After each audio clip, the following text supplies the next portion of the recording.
अस्सलाम वालेकुम नाज़रीन, मैं हूं लंदन से एमजे चौधरी। नाज़रीन, आज थोड़ा सा व्लॉग लेट हो गया, लेकिन इस वक्त जो पंजाब हुकूमत है वो बिल्कुल उस राह पर गामजन है। वो कहते हैं ना, चोरी और सीना जोरी। इस वक्त जो हालात हैं सैलाब को लेकर पूरे पंजाब के अंदर जहां जहां तबाही हुई है वहां पे लोगों के क्या हालात हैं, किस तरह की फुटेजेस आ रही हैं। लोग जो हैं, एक तो यूट्यूबर्स जो हैं वो जाके लोगों को इंटरव्यू कर रहे हैं, चले उनके ऊपर तो आप ब्लेम दे रहे हैं, लेकिन वो लोग जो खुद अपनी वीडियोस डाल रहे हैं, जो अपना रोना डाल रहे हैं, जो अपने जानवरों के साथ जो उनके हो रहा है, लेकिन दूसरी तरफ जो है वो प्रॉपर एक पूरी टीम जो है वो टिकटॉक बनाने के ऊपर लगी और टिकटॉक का पूरा सीन क्रिएट किया जाता है। उसके अंदर आज एक दो चीजें हम आपको दिखाएंगे भी, लेकिन सबसे पहले बात कर लेते हैं जनाब, जो इस वक्त पंजाब की जो इंफॉर्मेशन सेक्रेटरी हैं उज़मा बुखारी साहिबा, वो फिर जनाब आपको पता ही है कि किस तरह उनका लबो लहजा होता है, किस तरह वो बात करती हैं। उनका बिल्कुल काम है कि वो अपनी हुकूमत की कारकर्दगी को बयान करें और जो टफ सवालात होते हैं उनके ऊपर अपने नॉलेज के मुताबिक, कॉन्फिडेंस के मुताबिक जवाब दें। लेकिन वो जिस तरीके से ह्यूमिलेट करके जवाब देती हैं, अगर कोई सहाफ़ी सवाल कर रहा है तो वो यूं करके सवाल हुआ है तो अब वो यूं करके सोचना शुरू कर देती हैं, यानी उसको ये कह रही हैं कि ये तुम क्या सवाल कर रहे हो, क्योंकि सवाल मरियम नवाज शरीफ की तस्वीरें लगाने पर था। तो वो छोटी सी वीडियो भी, बल्कि पहले वो हम आपको दिखाई देते हैं, वो थोड़ी सी वीडियो है, वो देखें कि गालबन मेरे अंदाजे के मुताबिक ये गोंदल साहब हैं जिन्होंने ये सवाल किया कि भाई इस वक्त बहुत ज़्यादा एतराज़ात हो रहा है कि आप लोगों को जो अमदाद करना चाह रहे हैं उनको अमदाद नहीं करने देना चाह रहे, और आप जो है कह रहे हैं कि मरियम की तस्वीर लगाएं। और इसके ऊपर उन्होंने जो जवाब दिया वो पहले आप सुन लें और उनका स्टाइल ज़रूर देखिएगा कि जब वो सवाल सुन के तो फिर वो यूं करती हैं ना, वो मुझे थोड़ा सा खटका, तो मैंने कहा उसका आपके साथ भी जिक्र करूँ। ये देखें ज़रा, इनका तरीकाकार देखें। आपकी हुकूमत के ऊपर जो सबसे ज्यादा हो रही है वो मरियम नवाज साहिबा की तस्वीर लगने के हवाले से है, वो राशन के डब्बों से लेके उसके ऊपर पंजाब गवर्नमेंट का मौक़िफ़ क्या है। और दूसरी शिकायत कल जो सोशल मीडिया पर सर्कुलेट बहुत हुई है कि मुख्तलिफ इलाकों में रोका गया है और कहा गया कि आप तस्वीर लगाएंगे तो ही राशन। देखिए, हमारे पास ये इतलात भी हैं कि कुछ यूट्यूबर जा रहे हैं और जाकर वो क्या कह रहे हैं वहाँ पर जो लोग मौजूद हैं उनको, कि आप जो है वो ये बयान दें, हम ये रिकॉर्ड करना चाहते हैं। हमारे पास इतलात हैं। जी नाज़रीन, आपने देख लिया। अब ये यहाँ पे ये कह रही हैं कि एक तो चले इन्होंने अपनी तरीके से जवाब दे दिया, इन्होंने जो है वो जो भी इनके पास तसल्ली बख्श जवाब था अपनी तरफ से इन्होंने दे दिया, लेकिन ये सारा मुद्दा जो है वो जनाब यूट्यूबर पे डाल रही हैं, जिनको ये यूट्यूबर कह रही हैं कि वो एक यूट्यूबर नहीं है, वो कैंसर हैं, यूट्यूबर हैं। तो अब कहने का मतलब ये है कि भाई यूट्यूबर हो या कोई आम पब्लिक का बंदा हो, आप उन पे ये इल्ज़ाम लगा रही हैं कि जनाब वो लोगों को ऐसे सवाल करा रहे हैं। तो ये मैं चलें इसके ऊपर तो बाद में बात करेंगे। वो एक वीडियो जो है वो आगा सरवर जो हैं उन्होंने दोबारा की है और मेहनत करते हैं, मेहनती रिपोर्टर हैं, और उन्होंने वहां पे जाके बच्चों से जब बात की, ये जो इतवार वाले दिन ये स्कूल इन्होंने खुलवा के और उन बच्चों को जो पढ़ना लिखना सिखाया ना मरियम साहिबा ने, आपने देखा होगा वो सारा सोशल मीडिया के ऊपर, उसके ऊपर बच्चे जो हैं वो बेचारे कंप्लेन कर रहे हैं, उनसे सही तरह बोला नहीं जाता, पूरा सेंटेंस वो नहीं बोल सकते। तो वो बता रहे हैं कि जनाब एक कह रहा है कि मुझे पुलिस वाला घर से बाजू से पकड़ के ले गया, दूसरे को भी पुलिस वाले ले गए, पुलिस ने सारे बच्चे इकट्ठे किए स्कूल के अंदर और वहां पर फिर जनाब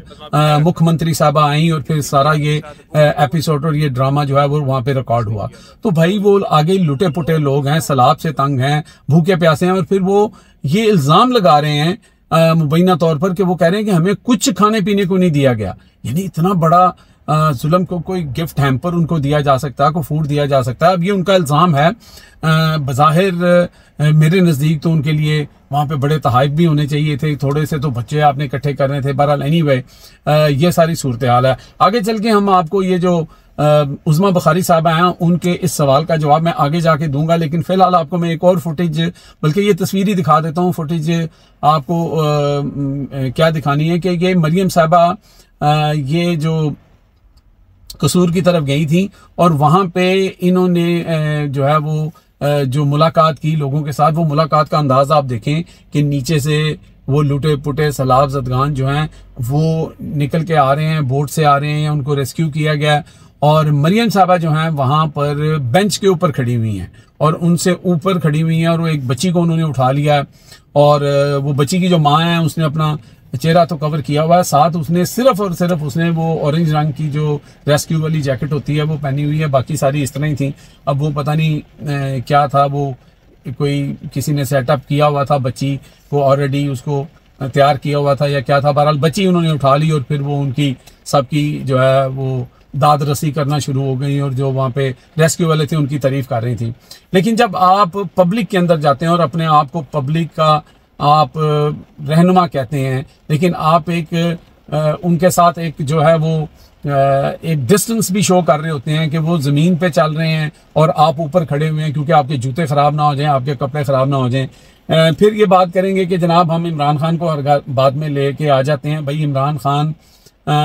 के साथ इनका कोई जश्न बनता ही नहीं है। इमरान खान ने कभी इस तरह की कोई पब्लिसिटी, इस तरह का कोई स्टंट नहीं किया। इमरान खान में अगर 100 अच्छाइयाँ होंगी तो 100 बुराइयाँ भी होंगी, वो आप कह सकते हैं। लेकिन कम से कम इमरान खान जो है बनावटी तरीके से नहीं, वो पब्लिक में जब जाता था घुल मिल जाता था और बल्कि बहुत ज़्यादा सिक्योरिटी के इश्यूज भी होते थे, लेकिन उसके बावजूद इमरान ने कभी ऐसा नहीं किया। वो सलाब की वीडियो आपने देख ली होगी जिसमें इमरान खान जो है वो गाड़ी लेके चले गए तो खान बाबा दूसरी तरफ कह रहे थे कि तुमने क्या किया, इतना ख़तरनाक काम किया। तो उन्होंने कहा कि ज़िंदगी और मौत खुदा के हाथ में है, जब तक ज़िंदगी है तब तक ज़िंदगी है खान लाला। तो कहने का मतलब ये है कि ये सारे जब आप इस तरह की वीडियो सामने आती हैं, इस तरह की तस्वीरें सामने आती हैं, वो एक बंदा जो है इन्हीं का बंदा था, कोई नाम उसका मुझे भूल गया वीडियो के अंदर, मैं वो छोटा सा क्लिप चला भी देता हूँ तो ये आप देख लें। उस्मान उस्मान उस्मान उस्मान अब ये बंदा सामने आ गया है तो वो जो कैमरामैन है उसको मसला पड़ गया कि भाई फ्रेम खराब हो जाएगा, मरियम साहबा का फ्रेम खराब हो जाएगा, हमने तो ये टिकटॉक बनाना है। तो उसका नाम लेके कह रहे हैं ओए ओए पीछे हट जा पीछे, मतलब जो भी जिस तरह भी उन्होंने एक इजहार किया नाराजगी का कि तुम बीच में क्यों आ गए हो, तो इस तरह का काम चल रहा है। अब जरा आते हैं जनाब जो है उस्मा बुखारी साहब का जवाब देते हैं कि उस्मा बुखारी साहबा ने ये इल्ज़ाम लगाया कि यूट्यूबर करवा रहे हैं जो वहाँ पे ग्राउंड पे मौजूद हैं या जो इंटरव्यू करते हैं। तो ये एक वाक़या जो है ये जो अपना आज़म नज़ीर तारड़ और जो अपना सायरा तारड़ हैं उनके इलाके के अंदर ये हुआ है। कोई अड्डा मुकाम या क्या जगह का नाम है, वहाँ पर एक कैंप लगा जहाँ पे भैंसों का चारा वगैरह दिया जा रहा था, मेडिसिन वगैरह ये वो लटरम पटरम ये सारी चीज़ें थी। तो वहाँ पे एक शख्स जो है वो जाके कैमरा लेके पहुँचता है और उसको पता लगता है कि ये जो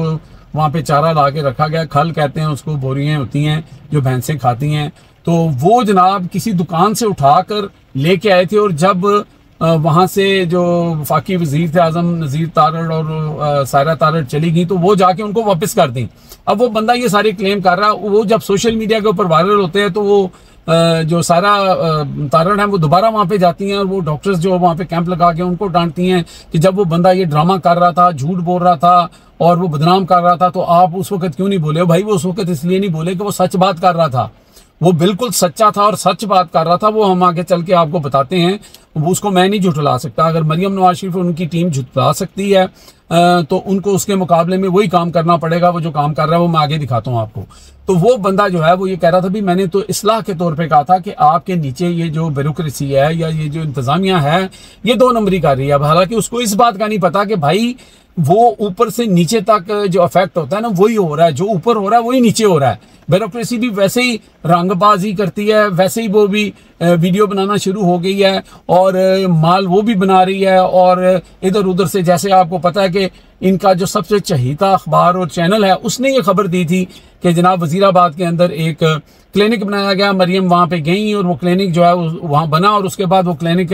मरियम जो ही वापस गई और उस क्लिनिक से सारी दवाइयाँ भी गई, वो क्लिनिक भी बंद, सारा कुछ बंद। और अगर वो जो इनका चैनल है चहेता नीला पीला, अगर वो झूठ बोल रहा था तो उसके ऊपर पीका करें केस उसके ऊपर। वहाँ तो नहीं आप बोलते जो उस्मा बुखारी साहब हैं और यहाँ पे आप यूट्यूबर को जो है वो कह रही हैं कि ये यूट्यूबर है और ये हैं। अलबत्ता वो जो यूट्यूबर के ऊपर आप इल्ज़ाम लगा रही हैं उसका जवाब ये वो शख्स दे रहा है जो आज़म नज़ीर तारड़ वाले वाक़े के ऊपर। ये सुने ये क्या कह रहा है। मेरा नाम जनाब मेहदी खान है, बाड़े के अंदर रहने वाला। मिनिस्टर साहब मैं एक माड़ा बंदा, आवाम की आवाज़ पहुंचाई है, बस साडा इलाका जो है वो अगे सलाह विच मर गया ते जे आ फोटोआं ने महकमा जो गलत बयानी करता पाया तो इनकी कोई दाद रसी करो, बजाय दाद रसी करन ते मेरी आवाज़ ते मेरे ते FIR आउंदियां पईयां ने। ਤੇ ਮੈਂ ਇਸ ਕੁਰਾਨੇ ਪਾਕ ਤੇ ਹਲਫ ਦੇਣਾ ਵੀ ਇਹਨਾਂ ਵੰਡਾ ਉਧਾਰਾ ਆਂਦਾ ਹੈ ਦੁਕਾਨ ਕੋਲੋਂ, ਤੁਹਾਡੇ ਦੁਕਾਨਦਾਰ ਕੋਲ, ਤੁਹਾਡੇ ਜਾਣ ਤੋਂ ਬਾਅਦ ਸਕੂਟਰ ਦੇ ਉੱਤੇ ਲੱਦ ਕੇ ਇਹ ਨਾ ਜਾ ਕੇ ਦੁਕਾਨਦਾਰ ਨੂੰ ਦਿੱਤਾ ਹੈ। ਪੱਠੇ ਵੀ ਇਹਨਾਂ ਉਧਾਰੇ ਆਂਦੇ ਨੇ। ਕਿਸੇ ਬੰਦੇ ਨੂੰ ਇਸ ਹਲਕੇ ਦੇ ਵਿੱਚ 29 ਤਰੀਕ ਨੂੰ ਤੁਸੀਂ ਦੌਰਾ ਕੀਤਾ ਹੈ ਵਫਾਕੀ ਮਿਨਿਸਟਰ ਸਾਹਿਬ, 29 ਤਰੀਕ ਤੱਕ ਇਹਨਾਂ ਕਿਸੇ ਬੰਦੇ ਨੇ ਨਾ ਵੰਡਾ ਦਿੱਤਾ ਹੈ, ਨਾ ਇਹਨਾਂ ਕਿਸੇ ਬੰਦੇ ਨੇ ਰੋਟੀ ਦਿੱਤੀ ਹੈ। ਨਾ मैं झूठ पिलाना, ना मैं मंगण वाला, ना मैंने किसी शहर की लोड़ है। मैं तो आवाम की आवाज दी है, तो ना मेरा कोई सियासी एजेंडा है, ना मैं इलेक्शन लड़ना है, ना मैं इलेक्शन लड़ना। जी नाज़रीन, आपने सुन लिया कि वो बंदा कुरान के ऊपर अपना दायां हाथ रख के जो है वो बता रहा है कि भाई जो मैंने रिपोर्ट किया है, जो कुछ हुआ है वो मैंने सच बोला है, मैंने कोई ऐसी दो नंबरी नहीं की है, ना मैंने इलेक्शन लड़ना है, ना मेरा कोई सियासत से तल्लक है। अब जितना मर्जी आप शोर मचाती फिरें कि जनाब ये यूट्यूब पर कर रहे हैं, ये वो कर रहे हैं, ये जो भी ड्रामेबाजी हो रही है ना, लोग इतनी बड़ी तादाद में फैक्ट्री जो हैं वो उनके इतने मसाइल हैं कि आप बेहतर ये होगा कि आप क्योंकि देखें सारा तो आप कवर नहीं कर सकते, सारी चीज़ें तो ठीक नहीं हो सकती, लोग एतराज़ात भी करेंगे, लेकिन खुदारा जो कुछ आप कर रहे हैं वहाँ पर ऐसा करें कि वो होता हुआ नज़र आए। वो कॉस्मेटिक इफेक्ट के तौर के ऊपर वहाँ पे आपकी इंतज़ामिया जो है, जिस तरह आपने अवाम की नज़रों में धूल झोल के ये गवर्नमेंट ली है ना फॉर्म 47 के ऊपर, अब आपको ब्यूरोक्रेसी भी जो है वो सीरियस लेती नहीं है और वो समझती है कि ना आप अवाम के वोट से आए हैं, ना आपका ये हक है, आपको डंडा पीर लेके आया है, और वो फिर जहाँ उनका दाव लगता है वो भी अपना दाव लगाते हैं। अब तक के लिए इतना ही। देखते रहे मेरा channel hit test by Amjad Chaudhary.